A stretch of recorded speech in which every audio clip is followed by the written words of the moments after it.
آیت اللہ سید عبد الکریم کشمیری یہ فرماتے ہیں کہ اگر پروردگار عالم کو امام زمانہ علیہ السلام کے حق کی قسم دے کر جو دعا کریں گے وہ دعا پروردگار قبول کر لیتا ہے، جو دعا بھی کرنا چاہیں. اور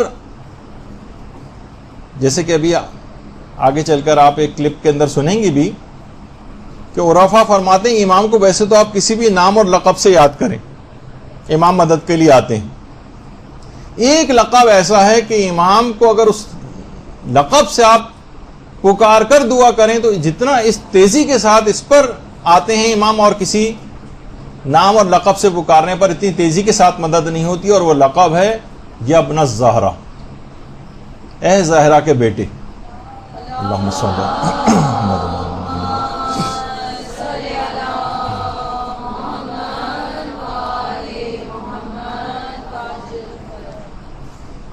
ہمارا مسئلہ بھی یہ ہے کہ دیکھیے دل سے اعتقاد کے ساتھ نہیں پکارتے،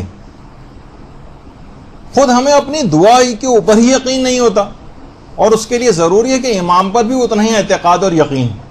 وہ فرماتے ہیں کہ خاص طور پر اگر ایک نماز پڑھی جائے، نماز استغاثہ امام زمانہ، اس کا آپ کو مختلف کتابوں کے اندر اس کا طریقہ کار بھی مل جائے گا. 2 رکعت نماز فجر کے طریقے سے ویسے پڑھی جاتی ہے، جس میں 595 دفعہ تو ہاتھوں کو آسمان کی طرف اٹھا کر یا حجت القائم کہا جاتا ہے، اور اس کے بعد سجدے میں جا کر 70 دفعہ یا صاحب الزمان اغیثینی یہ کہا جاتا ہے. بہرحال وہ آپ جا کر اس کو پڑھ سکتی ہیں کتابوں کے اندر. تو بہت سارے طریقے متوسل ہونے کے کہ امام سے کیسے توسل اختیار کیا جائے، کس طرح سے نماز پڑھی جائے اور دعا کی جائے. دیکھیے ایک چیز اور بھی ہے حضرت حجت سے ملاقات اور زیارت کے اعتبار سے اور اپنی حاجات پیش کرنے کے اعتبار سے، وہ ہے کہ دعائے ندبہ کی بڑی اہمیت ہے. دعائے ندبہ انتہائی مجرب ہے، اتنی مجرب ہے کہ علی اکبر مہدی پور، آغا علی اکبر مہدی پور، جو جنہوں نے پوری زندگی تقریباً اب 40 سال کم سے کم امام زمانہ کے اوپر تحریر و تقریر وغیرہ کے اندر صرف کیے ہیں، ساری زندگی امام زمانہ کا موضوع رہا ہے. وہ فرماتے ہیں کہ کتنے ہی تجربے سے یہ بات ثابت ہو چکی ہے کہ دعائے ندبہ جس جگہ بھی پڑھی جائے گی، دعائے ندبہ جس جگہ بھی پڑھی جائے گی وہ امام زمانہ کی خصوصی عنایات ہوتی ہیں اس جگہ کے اوپر.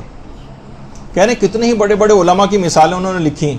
انہوں نے فرمایا کہ آیت اللہ مہدی شیرازی یہ خود فرماتے تھے کہ خاص اس جگہ پہ عنایات خاصہ امام کی ہو جاتی ہیں جس جگہ دعائے ندبہ پڑھی جاتی ہے، امام وہاں پر آتے بھی ہیں. آغا میر جہانی اور مہدی محدث، جن کے متعلق ملتا ہے کہ جب کبھی ممبر پہ جاتے تھے بہار کی 110 جلدوں کا مطالعہ کر کے جاتے تھے. اتنے زیادہ یعنی جو محتاط علماء تھے وہ تک بھی یہ بتاتے ہیں، اپنے تجربات نقل کرتے ہیں کہ امام زمانہ سے وہاں پر ملاقات بھی ممکن ہے اس محفل دعائے ندبہ میں، کیونکہ امام زمانہ دعائے ندبہ کی محفلوں میں بھی شریک ہوتے ہیں، اور ان کی زیارت بھی ممکن ہے. اور علماء نے کی بھی ہے، آغا نہاوندی نے، محدث نوری نے، کتنے علماء نے تمام واقعات کو لکھا ہے. آیت اللہ محمد خادمی شیرازی 1419 ہجری میں تو ان کی وفات ہوئی ہے اور اب 1435 چل رہا ہے. امام زمانہ کے موضوع پر کئی کتابیں بھی ان کی ہیں. یہ خود فرماتے ہیں آیت اللہ محمد خادمی شیرازی کہ میں حرم امام رضا علیہ السلام کی زیارت کے لیے گیا.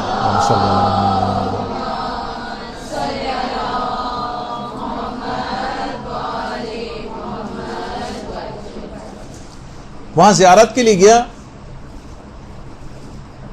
اور وہاں جا کر امام زمانہ کو یاد کر کے بہت رویا.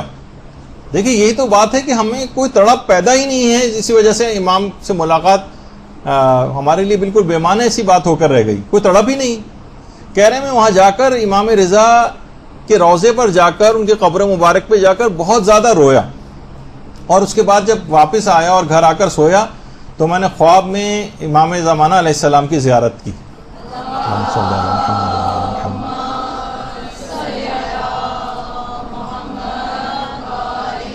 کافی دیر بات چیت ہوتی رہی امام سے، اور جب خدا حافظی کا وقت آیا تو میں نے کہا کہ مولا میری جان آپ پر قربان، کیا دوبارہ اس روسیہ کو کبھی اذن دیدار دیا جائے گا؟ امام نے فرمایا ہاں، ہمارے وعدہ دیدار کا وقت کل صبح دعائے ندبہ کی محفل میں۔ اچھا، میں نے کہا کہ مشہد میں تو مولا میں زائر ہوں، مجھے تو معلوم نہیں ہے کہ یہاں پر کس جگہ پر دعائے ندبہ ہوتی ہے مشہد میں۔ تو امام نے فرمایا سید مجتہدی کے گھر، اور اس کے بعد امام غائب ہو گئے۔ میں نیند سے بیدار ہوا، میں حرم کی طرف چلا، وہاں جا کر میں نے وضو کیا، اور امام رضا کی عنایات خاصہ کی وجہ سے جو مجھے امام زمانہ کی زیارت ملی، اس پہ میں نے 2 رکعت نماز شکرانہ وہاں پر پڑھی، اور حرم سے نماز پڑھ کر جب میں باہر نکلا تو مسجد گوہر شاد کے صحن میں نے ایک زائر سے میں نے وہاں پر موجود ایک شخص سے پوچھا کہ یہاں پر مشہد میں کس جگہ پر دعائے ندبہ ہوتی ہے؟ اس نے کہا یہاں سب سے مشہور دعائے ندبہ سید مجتہدی کے گھر میں ہوتی۔ میں نے فوراً فرماتے کہ میں نے اسی وقت تیز رفتاری کے ساتھ وہاں سے گیا اور پتہ معلوم کر کے سید مجتہدی کے گھر میں گیا۔ وہاں ایک روحانی ایک محفل برپا تھی دعائے ندبہ کی، اور وہیں پر ہی میں نے اس دعائے ندبہ کی محفل میں ہی امام زمانہ کو اپنے عاشقوں کے درمیان موجود پایا۔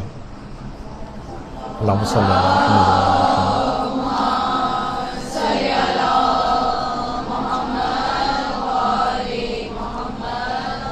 انقلاب ایران جب نیا نیا آیا تھا، لوگوں میں جوش و جذبہ تھا اور دعائے ندبہ کے پروگرام وغیرہ ہوا کرتے تھے، لیکن اب پاکستان میں کم سے کم یہاں پر بہت کم ہوتی چلی جا رہی ہیں دعائے ندبہ بھی، دیگر دعاؤں کے پروگرامز بھی۔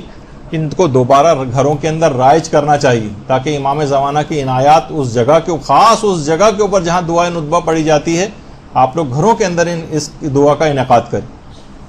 اور ایک امام زمانہ کے لیے خاص ایک عمل جس کی تائید آیت اللہ وحید خراسانی نے کی۔ آیت اللہ وحید خراسانی فرماتے ہیں کہ روزانہ کچھ نہ کچھ تلاوت قرآن کر کے امام زمانہ کو ضرور ہدیہ کرنی چاہیے۔ بلکہ ایک جملہ آیت اللہ وحید خراسانی نے فرمایا، وہ فرماتے ہیں کہ حضرت سلیمان جو نبی خدا تھے، انہوں نے ہدہد کے سر پر ہاتھ رکھا تھا، اور ہدہد کے سر پر ہاتھ رکھنے کے بعد قیامت تک اس کی نسلوں پہ تاج شاہانہ آ گیا، قیامت تک اس کی نسلوں پر تاج آ گیا۔ تو وہ فرماتے ہیں کہ اگر آپ سال میں ایک ختم قرآن کر کے امام زمانہ کو ہدیہ کریں تو وہ امام زمانہ جو خود سلیمان نبی سے افضل ہیں آپ کو کیا کچھ نہیں عطا فرما دیں گے۔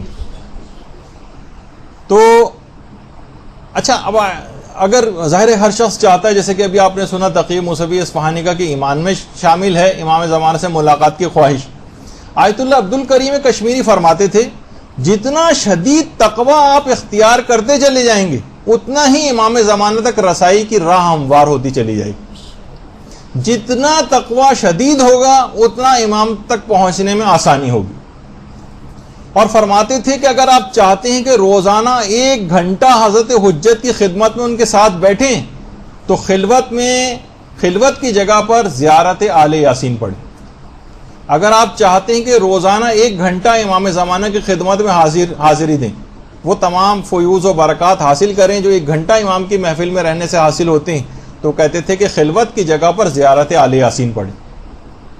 اور وہ فرماتے تھے اگر آپ یہ چاہتے ہیں کہ طولانی مدت تک حضرت حجت کی بارگاہ میں حاضری دیں، 1 گھنٹہ تو بہت کم ہے، تو فرماتے تھے پھر روزانہ سورہ نور کی تلاوت کریں، 1 مرتبہ روزانہ۔ وہ طولانی مدت تک جتنے فیوز و برکات آپ کو امام کی خدمت میں رہنے سے حاصل ہوتے ہیں وہ سب سورہ نور کی تلاوت سے روزانہ کی بنیاد پر حاصل ہو جائیں گے۔ دیکھیے بہت اہم باتیں عرفاء نے ایسی باتیں بتائی ہوئی ہیں، لیکن کم علمی جہالت اس کی وجہ سے ہم ان چیزوں سے فائدہ نہیں اٹھا پاتے۔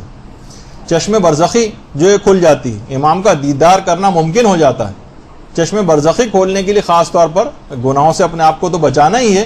وہ فرماتے تھے کہ روزانہ 3000 یا 4000 مرتبہ ذکر یونسیہ لا الہ الا انت سبحانک انی کنت من الظالمین یہ اگر پڑھا جائے تو وہ فرماتے تھے کہ بہت زیادہ چشم برزخی کھولنے کے لیے بڑا مجرب اور مفید ہے، لیکن ظاہر ہے اس کے ساتھ گناہوں سے پرہیز بڑا لازمی ہے، ورنہ ذکر کا آرامات اتنے نہیں ہوتے۔ اور تقویت قلب اور مکاشفات کے لیے بھی بہت خوب ہے یہ ذکر، رفع حجاب ہوتا ہے، نورانیت پیدا ہوتی ہے۔ عموماً لوگ عام طور پر جب اس کو کرنا شروع کرتے ہیں تو خود فرماتے تھے کہ آیت اللہ عبد الکریم کشمیری کہ لوگ بہت جلدی دل برداشتہ ہو جاتے ہیں، اتنے دن سے تو ہم کر رہے ہیں کوئی فائدہ ہمیں نظر نہیں آ رہا، وہ کہتے ہیں جتنے بھی اذکار اور یہ ان کے کم سے کم 1 سال تک مداومت کرنی ہوتی ہے، پھر اس کے نتائج ظاہر ہوتے ہیں. کم سے کم 1 سال تک آپ مسلسل کرتے رہیں، پھر آپ دیکھیں گے کہ اس کے نتیجے. لیکن اس میں جو کچے ہوتے ہیں، جلد باز ہوتے ہیں، یا کوئی غیر ہلائی ہدف ہوتا ہے، وہ خود ہی کٹ جاتے ہیں اس 1 سال کے عرصے میں اور اس کو کنٹینیو نہیں کر پاتے.